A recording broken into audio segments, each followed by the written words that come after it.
Welcome to this week's Full Steam Ahead, a program combining fun projects and learning about science, technology, engineering, art, and mathematics. As always, I am your host and resident youth services librarian, Eric Mahalitz with the Kent Public Library. In today's session, we are going to talk about germination. We'll define what germination is, put together some seed jars, and go over some fun experiments to try with them. Let's get started.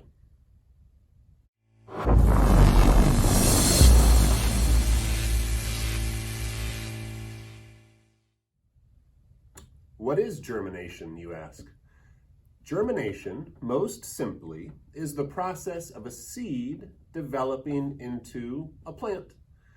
There are a number of things that can cause germination to happen. Changes in temperature, the amount of oxygen a seed gets, the amount of light a seed is exposed to. Perhaps the biggest cause of germination, and this is the one that we are going to rely on, is water. Now, another big thing to know about germination is that most often it happens underground. We don't get to see it.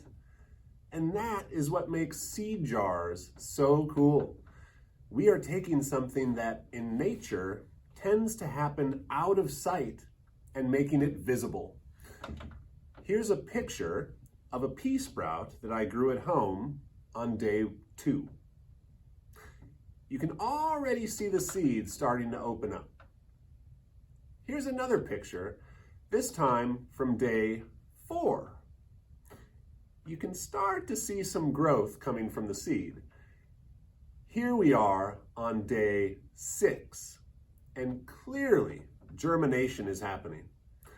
I'd share more pictures, but I'm going to let you find out what happens next for yourself. Let's quickly go over the simple process of putting these seed jars together.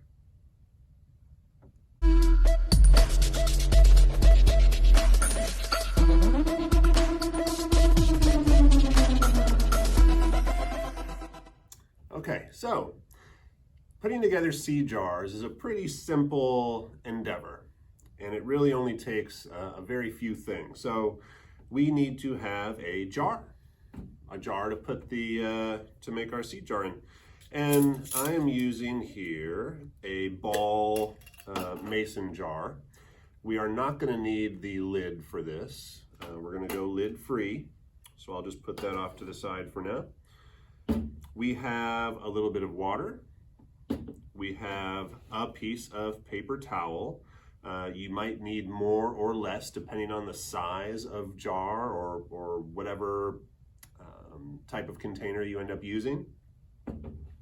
And we have some seeds. So these are organic green sprouting peas. And so the first thing that I am going to do is take my paper towel and I'm going to get it a little wet. And I say a little wet because we don't want to have, standing water in our jar. So I'm going to get my paper towel damp, but not totally wet.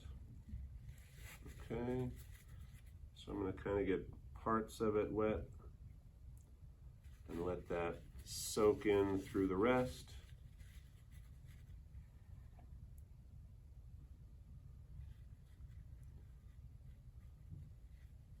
Okay, I want to get a little bit more.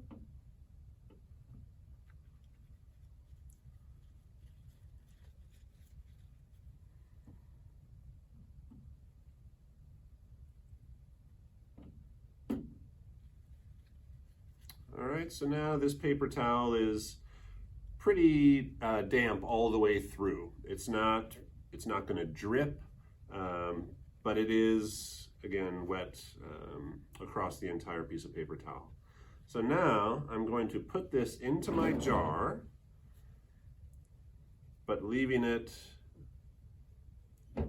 kind of floofy. I don't want to pack it down.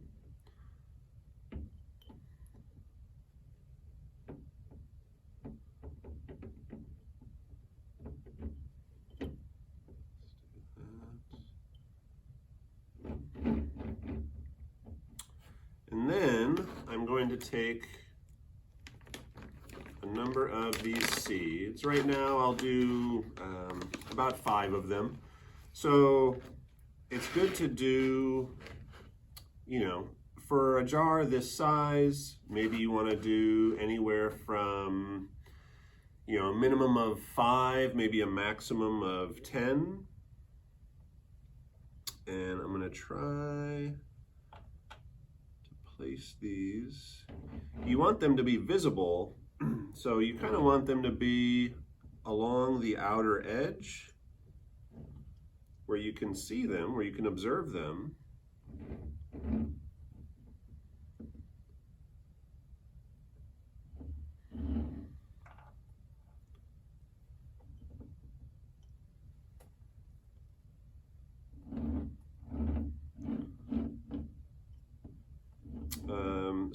And one of the reasons why I like to use, you know, a good 5 to 10 seeds is they might not all germinate. They might not all sprout. And so the more you put in there, again, not wanting to put too many in there, the better chance you have of having more seeds that do germinate and give you something exciting to look at. And later to eat, if you so choose. So that is it. We have our seed jar. So you can see, again, I just have the one piece of paper towel in there. It is damp all the way through, again, not dripping wet. And you shouldn't need to re-moisten that paper towel. So you shouldn't have to add any more water. If you do decide later on, after it's germinated, to transplant it, and you actually do want to put it in some soil, then you would want to add water. But just for the purposes of your seed jar, no need to add any more water after wetting the paper towel to begin with. And again, I've got about 5 or so of my green peas in there, and I've tried my best to put them along the outside to make it very visible. And within just, as early as a day, maybe it might take 2 days to really start to see them opening up. But very quickly, you will start to see some exciting things going on in there. And one thing that I always recommend is using a seed observation chart. So if you've picked up the kit from the library, you will have one of these included, but you can see it's a pretty simple sheet here. So just encouraging you to either write down some observations or draw some observations for each day. This is front and back, so it goes up to 12 days. One of the things with doing seed jars is, after a certain point, the water alone is not enough. The seeds have some nutrients in them, so adding the water to the nutrients that is in the seeds is enough to cause germination, to cause that initial growth.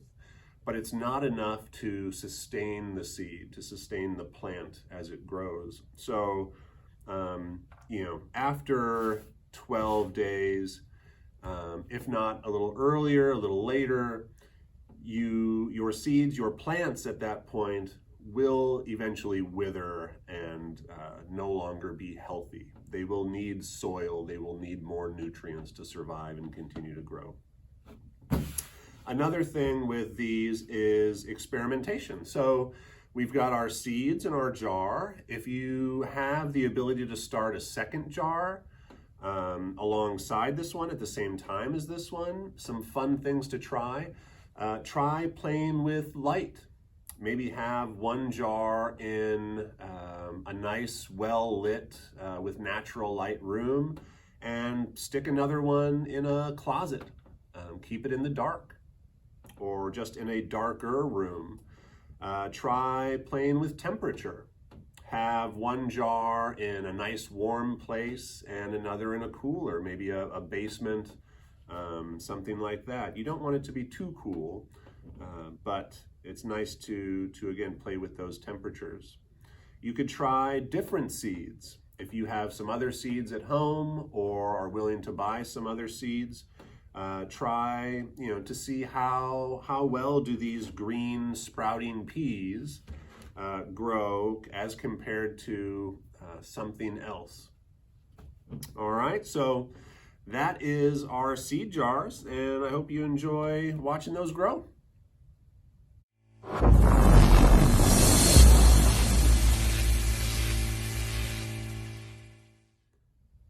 Thank you so much for tuning in to this week's Full Steam Ahead.